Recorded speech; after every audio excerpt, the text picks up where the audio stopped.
बिहार की राजनीति में अनंत सिंह जैसे बाहुबलियों की कहानी। किसी ने पितृपक्ष में शादी कर पत्नी को बनवाया विधायक तो शहाबुद्दीन की पत्नी फेल हो गई। बात बिहार के ऐसे ही बाहुबलियों की पत्नियों की जिसने उनकी विरासत संभालने की पूरी कोशिश की। तारीख 14 जून 2022 और 6 नवंबर 2022। इस दिन से पहले नीलम देवी होम मेकर थीं। कभी सोचा भी नहीं था कि पति की विरासत संभालेंगी, विधायक बनेंगी। लेकिन 14 जून साल 2020 को पति की एमएलए एमपी कोर्ट में सजा होती है और इस दिन तय होता है कि वो पति की सत्ता कायम रखने के लिए राजनीति में उतरेंगी। 6 नवंबर 2022 को विधायक चुनी जाती हैं नीलम देवी। किचन से निकलकर विधायक बनने की यह कहानी है बाहुबली अनंत सिंह की पत्नी की। यहां बाहुबलियों का हेडटेल चल रहा है। दामन पर दाग के बाद बाहुबली पत्नियों को सदन पहुंचा देते हैं। वह प्रत्यक्ष या अप्रत्यक्ष रूप में सदन में रहते हैं। नीलम देवी भी इसी कड़ी का हिस्सा हैं। अनंत सिंह पहले बाहुबली नहीं है जिनकी पत्नी सदन में पहुंची हैं। बिहार में ऐसे कई बाहुबली हैं जिन्होंने दामन पर दाग के बाद पत्नियों को किसी न किसी सदन तक पहुंचाया है। पार्टियों की मजबूरी ऐसी है कि न चाहते हुए भी उनके परिवार को साथ रखना पड़ता है। राजनीतिक जानकार इसे बाहुबलियों का हेड एंड टेल बताते हैं। ऐसा भी नहीं है कि सब सफल हो गए, इसमें कुछ असफल भी हुए हैं। मोकामा के पूर्व विधायक अनंत सिंह को कोर्ट से सजा मिलने के बाद उनकी सदस्यता समाप्त हो गई थी। अनंत सिंह को प्रत्यक्ष या अप्रत्यक्ष सदन में रहना था। अनंत सिंह की सदस्यता खत्म होने में से खाली हुई मोकामा की सीट पर उपचुनाव में भी अनंत का सिक्का चला। नीलम देवी को आरजेडी ने चुनाव मैदान में उतारा और वह सदन में पहुंच गई। हालांकि अनंत सिंह को भविष्य की चिंता पहले से ही थी और परिस्थितियों को देखते हुए पहले ही नीलम देवी को मैदान में उतारा था। अनंत सिंह की पत्नी नीलम देवी साल 2019 में मुंगेर से लोकसभा चुनाव लड़ी, लेकिन जदयू के राष्ट्रीय अध्यक्ष ललन सिंह ने उन्हें हरा दिया था।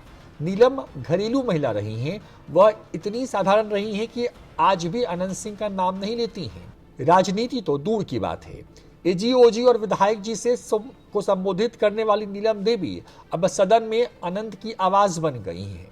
नीलम के बहाने अनंत सिंह की विधानसभा में प्रत्यक्ष रूप से उपस्थिति रहेगी।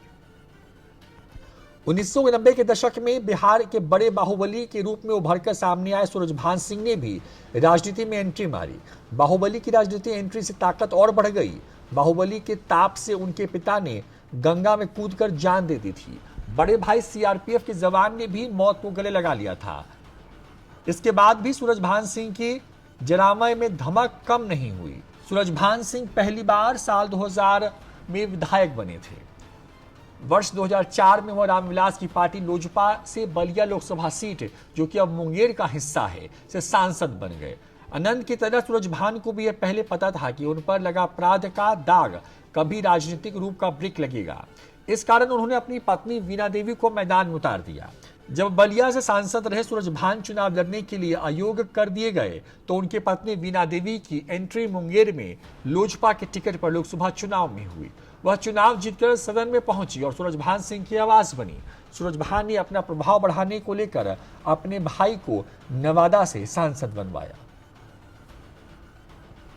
बिहार के बाहुबली नेता आनंद मोहन का एक समय में राज्य के कोसी इलाके में दबदबा रहा है।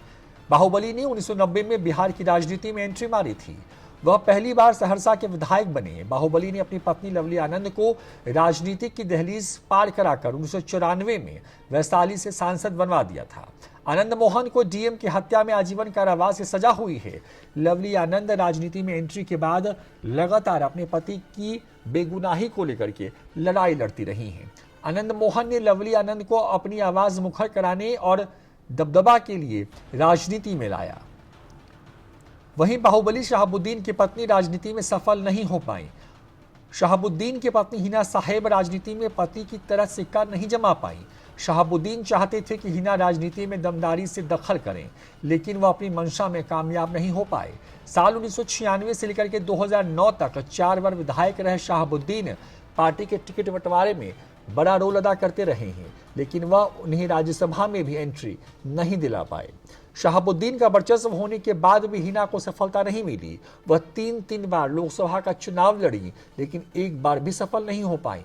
शहाबुद्दीन के बाद समर्थक भी हिना को सदन में दिखना चाहते थे और इसीलिए राज्यसभा के लिए समर्थकों ने आवाज भी उठाई, लेकिन पार्टी ने इस पर ध्यान नहीं दिया। वहीं नाबालिग स्कूली छात्रा से दुष्कर्म के आरोपित आरजेडी के पूर्व विधायक राजवल्लभ की पत्नी भी राजनीति में एंट्री मारी। दुष्कर्म के आरोप में विधानसभा की सदस्यता गंवाए आरजेडी विधायक व पूर्व राजवल्लभ यादव एमएलए नहीं होने के बाद भी पत्नी के कारण प्रभाव में रहे हैं। वह जेल में है लेकिन पत्नी का प्रभाव कायम है। राजवल्लभ की पत्नी विभा देवी नवादा से आरजेडी के विधायक हैं। वहीं बिहार में लोगों को धरौंधा भी याद होगा। धरौंधा में जगमातो देवी विधायक थी। उनके निधन के बाद उपचुनाव हुआ पर उनके बाहुबली पुत्र अजय सिंह को टिकट नहीं दिया गया और पितृपक्ष के समय अजय सिंह की शादी कविता सिंह से कराई गई। अजय सिंह की पत्नी कविता सिंह को नीतीश कुमार ने टिकट दिया। वह साल 2011 के उपचुनाव में विधायक बन गई। आगे कविता सिंह को जदयू ने सिवान लोकसभा क्षेत्र से टिकट दिया और उन्होंने शहाबुद्दीन की पत्नी हिना साहेब को हरा दिया। जानकार कहते हैं कि बिहार की राजनीति में बाहुबलियों का हेड टेल कहा जा सकता है इसे। बाहुबली खुद या अपने परिवार को राजनीति में किसी न किसी मजबूरी में लाते हैं। पहले तो खुद कोशिश करते हैं, चुनकर भी आते हैं, लेकिन जब कोई कानूनी बाध्यता होती है या किसी कारण से चुनाव के लिए अयोग्य हो जाते हैं तब वो अपना रुतबा और दबदबा बरकरार रखने के लिए परिवार को लाते हैं। अधिकतर बाहुबली पत्नियों को अपना उत्तराधिकारी बनाते हैं। हालांकि यह बहुत बड़ी विडंबना है कि बाहुबली हो या उनकी पत्नियां चुनाव जीतकर सदन में आते हैं। जनप्रतिनिधि तो हैं लेकिन जनता उनसे बात करने मिलने से डरती भी है। बाहुबली अनंत सिंह की विधायकी के 47 मामले में चली गई। इसके बाद मोकामा में उपचुनाव किया गया तो इसमें अनंत सिंह की पत्नी को राजद ने टिकट दिया। वो महागठबंधन के उम्मीदवार के तौर पर मोकामा से विधानसभा उपचुनाव जीत गई। जीत के जश्न में उनके दोनों बेटे भी शामिल हुए। जब अनंत सिंह की पत्नी जीत की ओर बढ़ रही थी तब उनके बेटे अभिषेक और अंकित बुजुर्गों के पैर छूकर आशीर्वाद लेते नजर आए। उनकी सक्रियता देखकर अब यह सवाल उठने लगा है कि क्या अनंत सिंह के बेटे भी राजनीति में आएंगे। न्यूज 4 नेशन के लिए रोहित कुमार की रिपोर्ट।